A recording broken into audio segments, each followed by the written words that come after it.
কেউ এই ঘরের থেকে বাইরে যাবে না, বাইরে থেকে এই ঘরে কেউ আসবে না। তোমরা সবাই নিজের নিজের ঘরে গিয়ে বসে থাকো, কেউ বেরোবে না। বাড়ির কেউ যদি আমার এই কথাগুলো না শোনে, আমার এই কঠোর রকমের তপস্যা ভঙ্গ হয়ে যাবে, এই পুজোর আয়োজন ব্যর্থ হয়ে যাবে, তখন তোমাদেরই সংসারে অশান্তি হবে। কথাগুলো যেন মাথায় তোমাদের থাকে। এবার যাও। ঠিক আছে গুরুদেব, তাই হবে। চলো চলো সবাই, চলো চলো, এসো, চলো এসো এসো।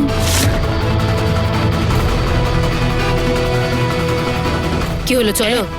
আচ্ছা, এই গুরুদেব চলো না।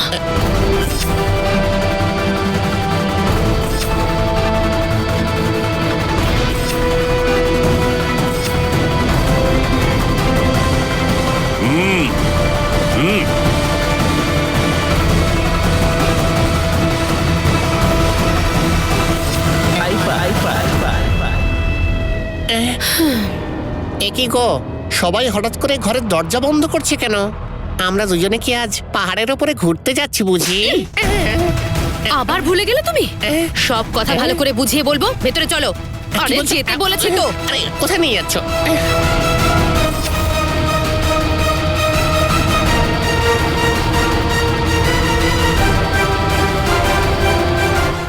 বড় মা, কি হয়েছে বড় মা? আমাকে নিয়ে চল তো একটু। রমা, কি হয়েছে মা? পাটা একটু মুচকে গেল মা। এখানে বসো।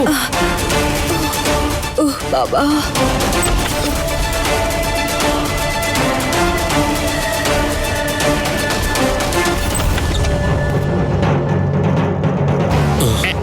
এসো এসো। এসো।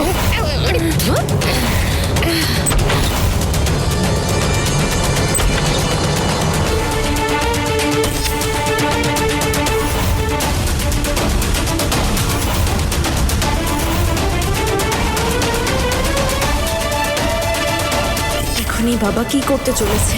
কি করে আমি রক্ষা করব নিজেকে? অমল আর বিশ্ব যদি এখানে থাকতো খুব ভালো হতো। অর্জুনটা যবে থেকে সুনেত্রাকে বিয়ে করেছে তখন থেকে বাড়িতে সব অদ্ভুত ঘটনা ঘটছে। আরে তুই সুনেত্রাকে সবকিছুতে কেন দোষ দিস বলতো? ওই মেয়েটা কি করেছে? সব প্রবলেম তো ওর জন্যই হচ্ছে, এটা আমি ভালোই বুঝতে পারছি।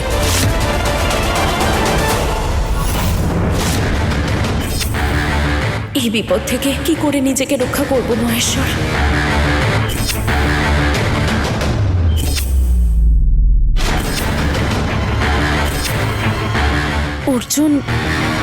অর্জুনের তো আমার সাথে থাকা উচিত। আমার কাছে না থাকলে আমি রক্ষা করব কি করে?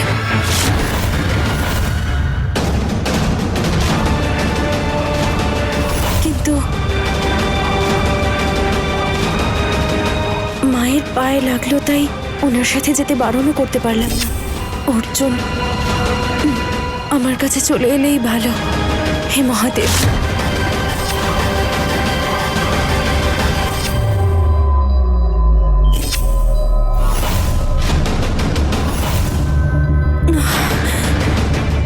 হে মহেশ্বর, আমাকে তুমি রক্ষা করো। এখন আমি ঠিক আছি। বড় মা, আই ওকে? আমি ঠিক আছি। ও মা গো, সুনেত্রা, বড় মা, সুনেত্রা একা রয়েছে, আমি ওর কাছে যাচ্ছি। অর্জুন তুই এখন যেতে পারবি না বাবা। গুরুদেব কি বলেছেন শুনেছিস তো? যদি কোনো ভুল হয় ওনার তপস্যা ভঙ্গ হবে। ওই নাগিনীর থেকে আমাদের পরিবারকে আর রক্ষা করতে পারবো না। অর্জুন, অনেক কষ্ট করে গুরুদেবকে রাজি করিয়ে এখানে নিয়ে এসেছিলে। যাস না।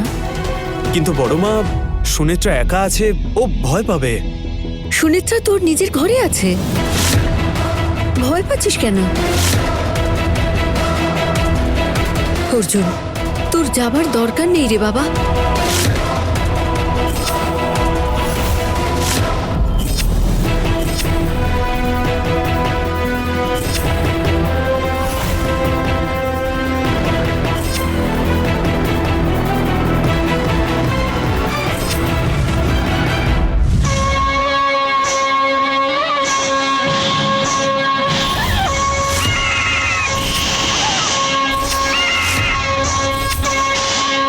ওই দেখ, নাগিনীকে ধরার জন্য বিন বাজাচ্ছে। ও এবার আর কোথাও পালাতে পারবে না। এবার তোর ধরা পড়বেই, তাই না মা? হ্যাঁ, ঠিক কথা।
এবার তুমি জব্দ হবে ওই গুরুদেবের হাতে,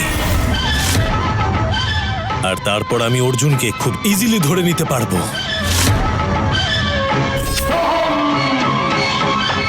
এখন দেখবো সুনেত্রা তোমার কত শক্তি আছে।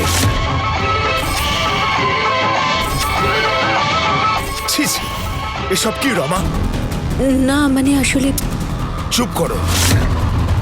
বাবার এই পুজো অন্ধবিশ্বাস আমাদের মেনে নিতে হবে। নিজের ঘর থেকে নিজেই বেরোতে পারবো না, এইভাবে বন্দী হয়ে থাকতে হবে, এসব আমার মাথায় ঢুকছে না। না না তা নয়, আসলে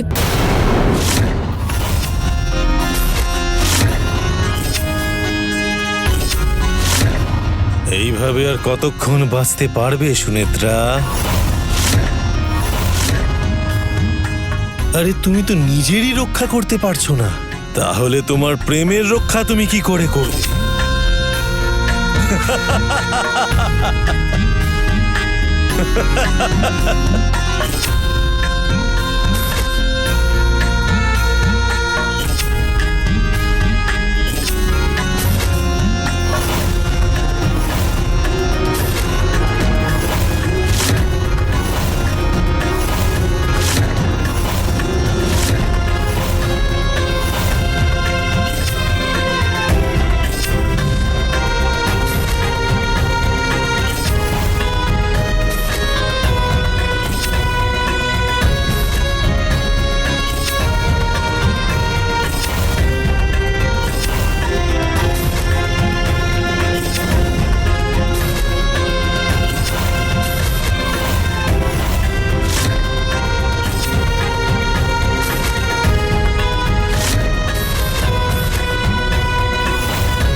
সুনেত্রা একা রয়েছে, আমার ওর কাছে যেতেই হবে। এই বিপদ থেকে আমাদের কেউ রক্ষা করতে পারবে না ওই গুরুদেব ছাড়া। হ্যাঁ, তোমরা সবাই একটু ধৈর্য ধরো প্লিজ।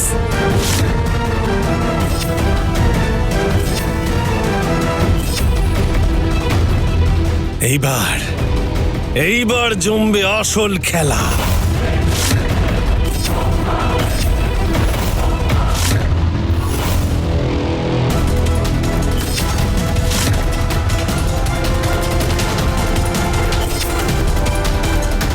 সুনেত্রা, সুনেত্রা,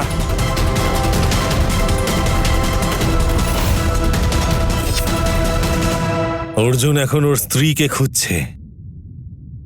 আর কিছুক্ষণের মধ্যেই অর্জুন জেনে যাবে সুনেত্রার আসল পরিচয়। সুনেত্রা, সুনেত্রা।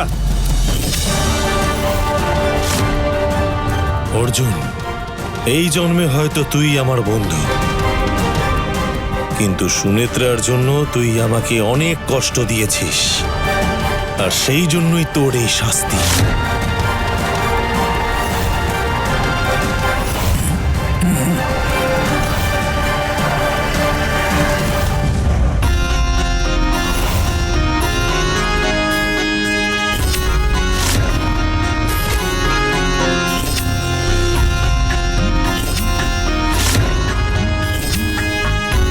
তোমার প্রকৃত স্বরূপ আজ অর্জুন দেখবে।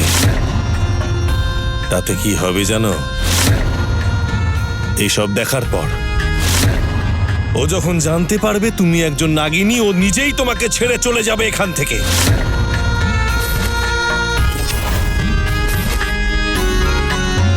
ওই নাগমণি তো আমি নেবই, তার সাথে আমি তোকেও আমার নিজের করে নেব।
সুনেত্রা,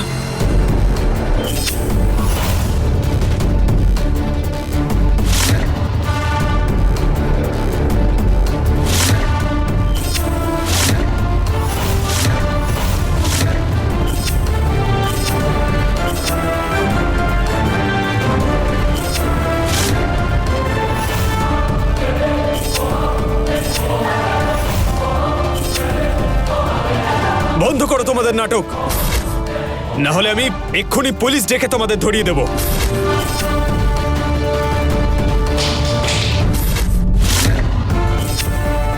এই অর্জুন সুমিত্রাকে এত বেশি ভালোবাসে কি করে?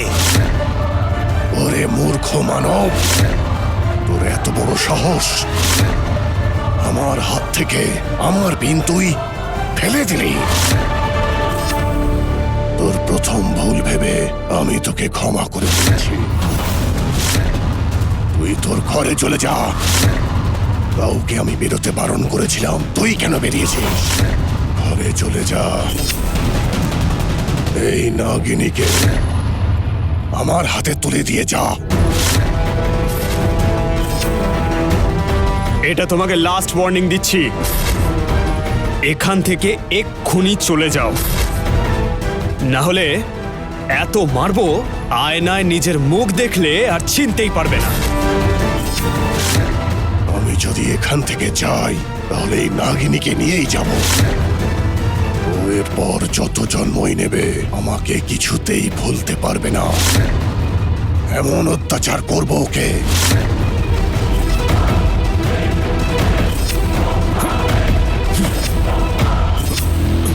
ছেড়ে দাও।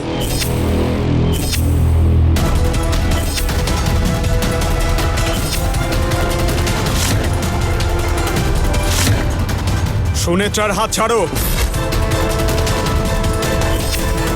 ওর হাতটা তোমাকে ছাড়তে বলছি। সুনেত্রার হাতটা ছাড়ো। তুই জানিস তুই কি বলছিস? তুই চলে যা এখান থেকে, চলে যা। বললাম তো চলে যা।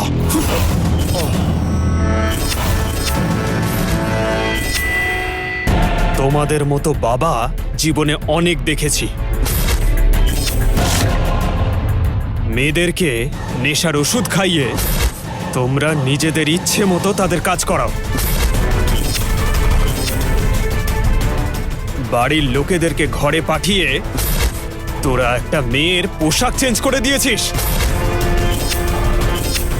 তোদের মতো বাবারা কি ধরনের কাজ করে সেটা আমার খুব ভালো করেই জানা আছে।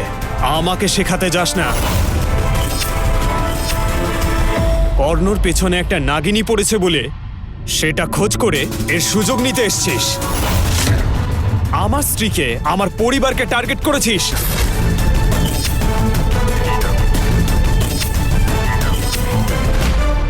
তোর এত বড় সাহস, তুই আমার স্ত্রীর গায়ে হাত দিয়েছিস। সাবধান করে দিচ্ছি, হাত ভেঙে দেবো। যা। ওরে মূর্খ, ও একটা নাগিনী। এই বিষাক্ত নাগিনীকে আমায় দিয়ে দে, তোকে আমি ছেড়ে দেব। ভদ্রভাবে বলছি, এখান থেকে চলে যা, না হলে এবার কিন্তু আমার হাত কথা বলবে। রমা, রমা। সাধু বাবা তোমায় ডাকছে। এই শোনো না, বোধহয় সব খুঁজে পেয়েছি, চলো। চলো না। আরে তুমি চলো না। চলো চলো। এই চলো তো।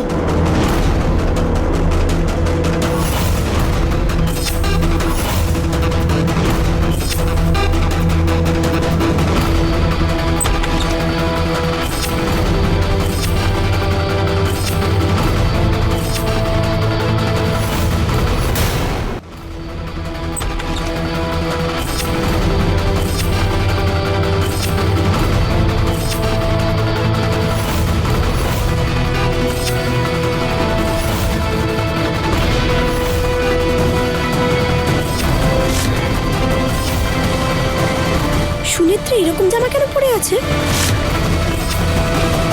তাই তো, এরকম কাপড় পরেছে কেন? এটা কিরকম কাপড়?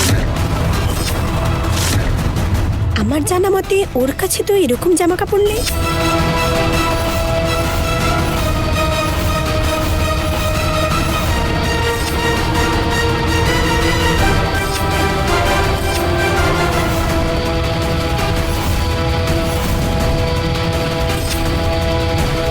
ওই মেয়েটা ওর স্ত্রী নয়, ও হলো নাগিনী। আমি বুঝতে পারছি না কেউ আমার কথা কেন শুনছে না।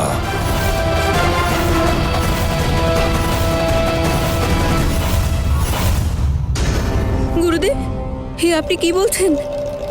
সুনেত্রা একটা নাগিনী? রমা, এই বাবার উপর তোমার বিশ্বাস আছে? আমার তো মনে হচ্ছে সব পাগলাম। আমার কথা বিশ্বাস করো, আমি সত্যি কথাই বলছি। তোমার ছেলেই সব কিছুর মাঝখানে ঢুকে তপস্যা পণ্ড করেছে। আর একটু সময় দিলেই ওই নাগিনীর আসল রূপটা আমি তোমাদের সবাইকে দেখাতে পারতাম, কিন্তু তোমার ওই ছেলেই ওকে এখান থেকে নিয়ে গেল, আর সেই সুযোগ হাতছাড়া হয়ে গেল।